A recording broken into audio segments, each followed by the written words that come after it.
Welcome back students. हम लोग discuss कर रहे थे टाइप्स ऑफ कार्बोहाइड्रेट्स और on the basis of products of hydrolysis of carbohydrates हम डिस्कस कर चुके थे that carbohydrates are of 3 types, monosaccharides, oligosaccharides and polysaccharides. हम कार्बोहाइड्रेट्स को दो तरह से और भी क्लासिफाई कर सकते हैं। कौन कौन से हैं ये? रिड्यूसिंग शुगर्स, एक तो हम लोग क्या बोलते हैं रिड्यूसिंग शुगर्स। मैंने आपको लास्ट टाइम बताया था कि carbohydrates are also known as sugars because they are sweet in taste and except polysaccharides, monosaccharides as well as oligosaccharides are sweet in taste. So एक हो गया reducing sugars और एक हो गया है non reducing sugars. अब हम लोगों ने जब aldehydes, ketones and carboxylic acid को डिस्कस किया था तब हमने वहां पे क्या पढ़े थे? हमने वहां पे डिस्कशन किया था about Tollens reagent and Fehling's solution. तो आपको अच्छे से पता है कि Tollens reagent and Fehling's solution होता क्या है।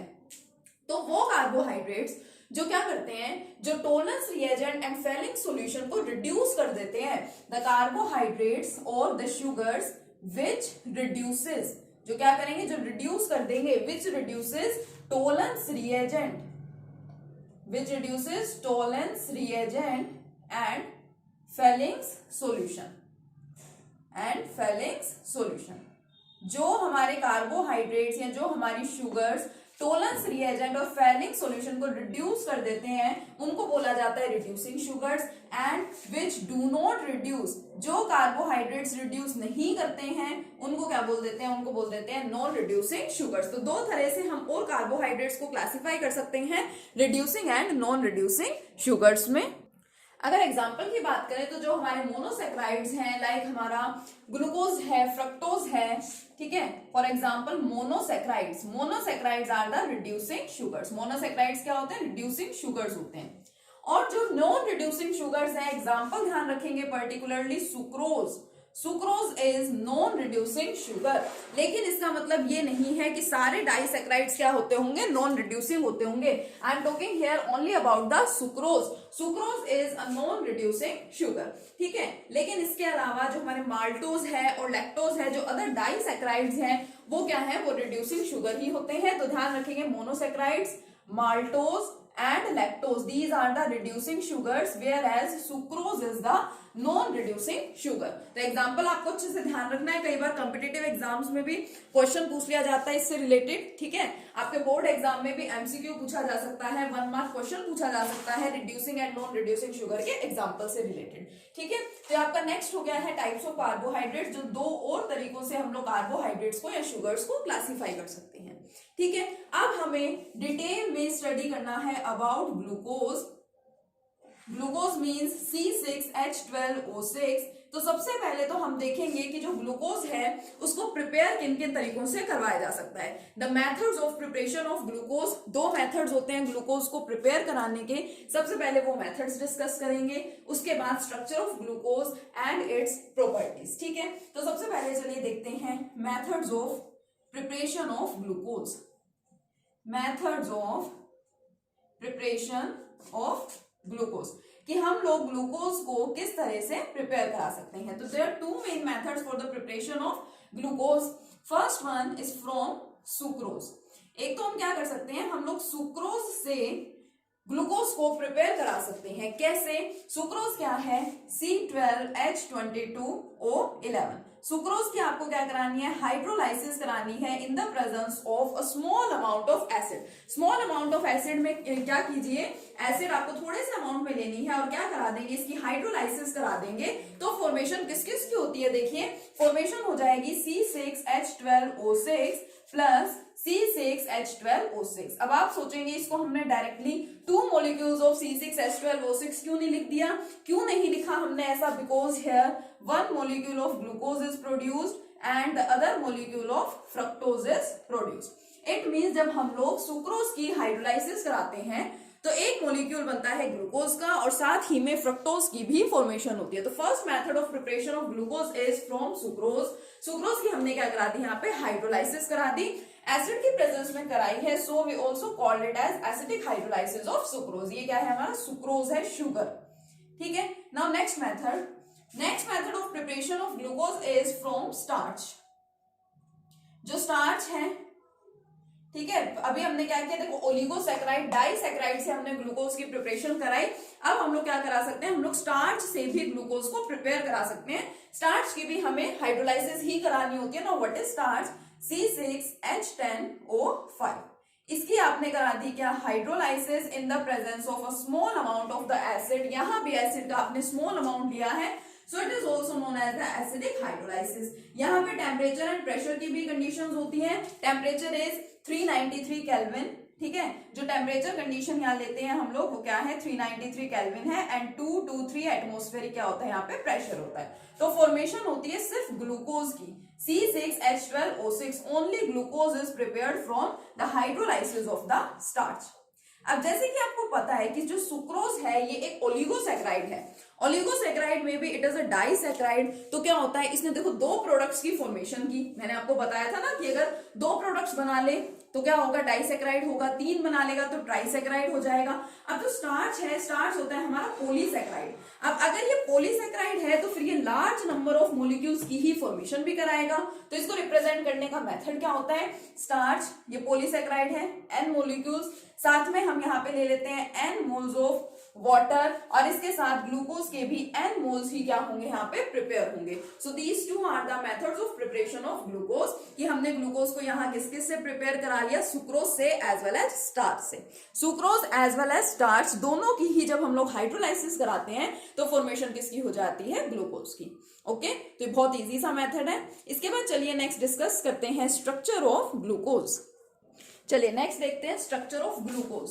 अब ग्लूकोज का फॉर्मूला है C6H12O6, और इसका स्ट्रक्चर हम लास्ट वाली वीडियो में डिस्कस कर चुके थे। कैसे बनाते हैं इसका सिंपल स्ट्रक्चर, 6 कार्बन एटम्स की चेन है, और ये कार्बन एटम्स अटैच होते हैं इस तरह से, first, second, third, fourth, fifth and 6 carbon atom. जो फर्स्ट कार्बन है it is aldehydic carbon, CHO group यहाँ पे अटैच है, और लास्ट कार्बन जो है दैट इज CH2OH। और बाकी जो सारे कार्बन एटम्स हैं इनके साथ हाइड्रोजन एंड OH ग्रुप इस तरह से अटैच्ड है। First HOH, after that OH, H and again HOH, और लास्ट वाला भी इसी तरीके से।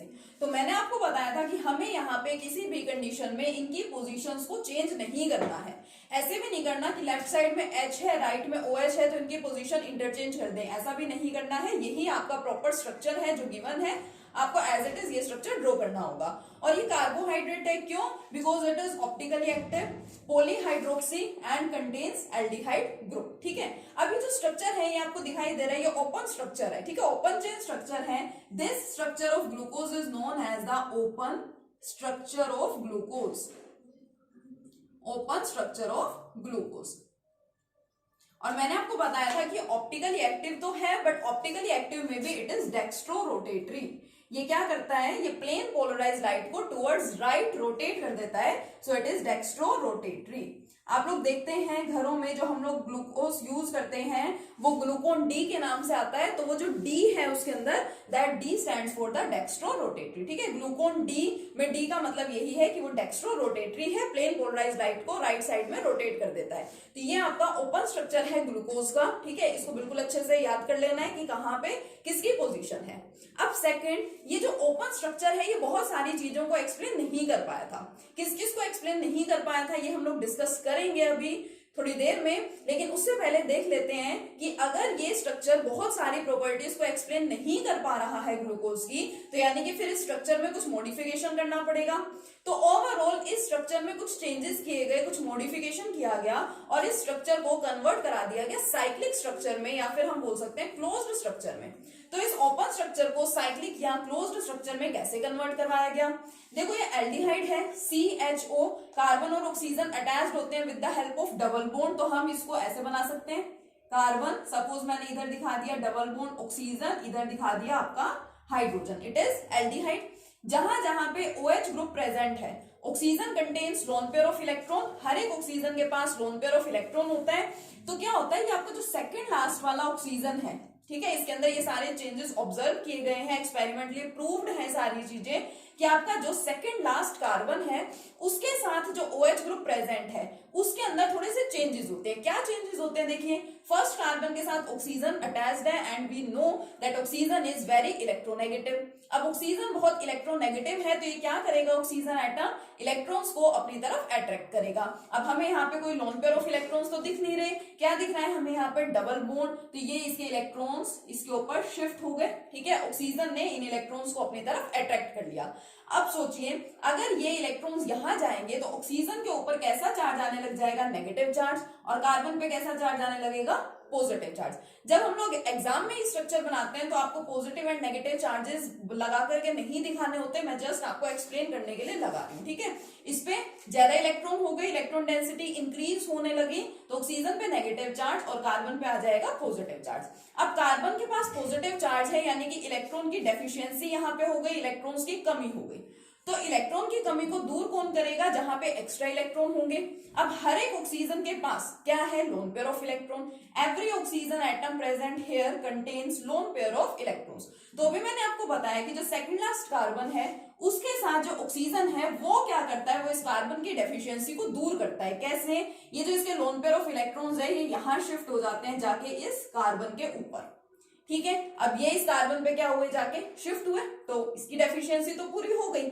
लेकिन ऑक्सीजन के ऊपर आ रहा है नेगेटिव चार्ज, हाइड्रोजन पे प्रेजेंट होता है पॉजिटिव चार्ज, तो ये जो आपका हाइड्रोजन है ये भी इस नेगेटिव के साथ जाकर के अटैच हो जाता है। O नेगेटिव और H पॉजिटिव आपस में कंबाइन होकर के क्या बना लेते हैं, वहां पे OH ग्रुप बना लेते हैं, हाइड्रोक्सिल ग्रुप बना लेते हैं। तो आपका जो ओपन स्ट्रक्चर है ग्लूकोज का वो कन्वर्ट कैसे हो गया, देखिए ये कार्बन एज इट इज, इसका हाइड्रोजन एज इट इज, ठीक है। कार्बन का पॉजिटिव चार्ज हट गया क्योंकि ऑक्सीजन ने उसको अपने इलेक्ट्रॉन दे दिया, उसकी इलेक्ट्रॉन की कमी पूरी हो गई।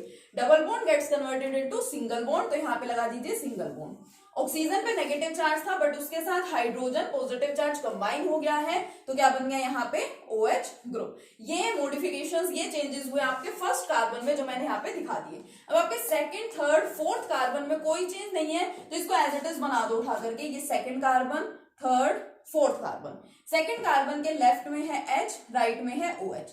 थर्ड में लेफ्ट में OH, राइट में H। फोर्थ में H and OH। Now what about fifth carbon. Fifth carbon के लेफ्ट साइड में जो हाइड्रोजन था वो आपका एज इट इज है, तो मैंने लिख दिया इसको as it is. Now what about the right side. Right side में जो हाइड्रोजन था वो हाइड्रोजन तो चला गया ऑक्सीजन के पास, जो मैंने यहाँ पे दिखा दिया। अब ये वाला जो ऑक्सीजन बचा है, मैं इस ऑक्सीजन को सिर्फ कार्बन के साथ नहीं शो कर सकती। क्यों? क्योंकि इस ऑक्सीजन ने कार्बन के साथ तो बॉन्ड बना ही रखा है, लेकिन साथ ही में ये इस वाले कार्बन की, फर्स्ट वाले कार्बन की भी इलेक्ट्रॉन्स की डेफिशिएंसी को पूरा कर रहा है। तो एक्चुअल में फिफ्थ कार्बन के साथ वाले ऑक्सीजन ने फर्स्ट और फिफ्थ कार्बन दोनों को एक दूसरे के साथ अटैच कर रखा है, ठीक है, जो आपको स्ट्रक्चर में इजिली दिख रहा है, ठीक है, आप आसानी से देख रहे हैं स्ट्रक्चर के अंदर, ये फर्स्ट है और ये फिफ्थ है, इसको अटैच कर रखा है ऑक्सीजन ने, तो इसके बीच में क्या दिखा दिया, दिस। अब ये कोई सर्कल या कोई रिंग नहीं बना रखी है, ये हमारा ऑक्सीजन एटम है जो फिफ्थ वाले के पास प्रेजेंट था इनिशियली, बट एट लास्ट वो फर्स्ट और फिफ्थ कार्बन की कंबाइनिंग का वर्क कर रहा है, और सिक्स कार्बन आपका as it is CH2OH। Now this is known as the cyclic structure of the glucose. ये आपका ओपन स्ट्रक्चर था जो आपको दिख रहा है, ओपन है, ठीक है, इसके अंदर ये सारे चेंजेस हो गए and this is the closed structure of the glucose. ये रिंग यहाँ पे क्या हो गई है, क्लोज हो गई है, तो साइक्लिक स्ट्रक्चर बोल देते हैं, ये क्लोज्ड रिंग स्ट्रक्चर बोल देते हैं। अभी आप देखेंगे कि जो हमारा ग्लूकोज है, glucose is of two types, एक होता है अल्फा डी ग्लूकोज, ठीक है, डी का मतलब मैंने आपको बता दिया है डेक्स्ट्रो रोटेटरी, एक होता है बीटा डी ग्लूकोज। अब डी का मतलब तो सेम है, what about here alpha and beta. Alpha और बीटा के अंदर क्या डिफरेंस है देखिए, तो देखो ये अल्फा और बीटा क्या है, अल्फा और बीटा का मतलब ये OH। फर्स्ट कार्बन एटम में यहाँ पे चेंजेस हुए। अब आप सोचेंगे कि मैंने बोला है कि आपको हाइड्रोजन एंड OH ग्रुप में कोई चेंजेस नहीं करने, तो यहाँ पे क्या हमने कुछ चेंज किया है या नहीं किया। देखो जो एक्चुअल में हाइड्रोजन एंड OH ग्रुप है, ये वाले जो प्रेजेंट थे, इनकी पोजीशन आपको इंटरचेंज नहीं करनी थी और वो हमने यहाँ पे भी नहीं की है, सेम है एज इट इज। इसके अंदर चेंजेस हुए क्यों, due to the more electronegativity of oxygen, ये सारे चेंजेस हुए। अब ये स्ट्रक्चर मैंने ऐसे बना रखा है तो उसका रिजल्ट मुझे मिला ये। अगर मैं इसको थोड़ा सा कन्वर्ट कर दूं, थोड़ा सा मैं इसको चेंज कर दूं, सपोज मैं यहां तो दिखा दूं डबल बॉन्ड ऑक्सीजन को और मैं यहां पे दिखा दूं सिंगल बॉन्ड हाइड्रोजन को, तो यहाँ पे क्या होगा, ये इलेक्ट्रॉन्स अब इस साइड शिफ्ट होंगे और ये जो हाइड्रोजन अटैच हुआ है इधर वाला वो इस ऑक्सीजन के पास जाएगा। इट मींस अब आपके लेफ्ट साइड में OH ग्रुप आ जाएगा और स्ट्रक्चर यहाँ पे क्या बनेगा देखिए, क्योंकि देखो एल्डिहाइड को रिप्रेजेंट करने के लिए ऐसा कोई रूल नहीं है कि आपको ऑक्सीजन राइट साइड में ही दिखाना है ओपन करके या आपको लेफ्ट साइड में ही दिखाना है।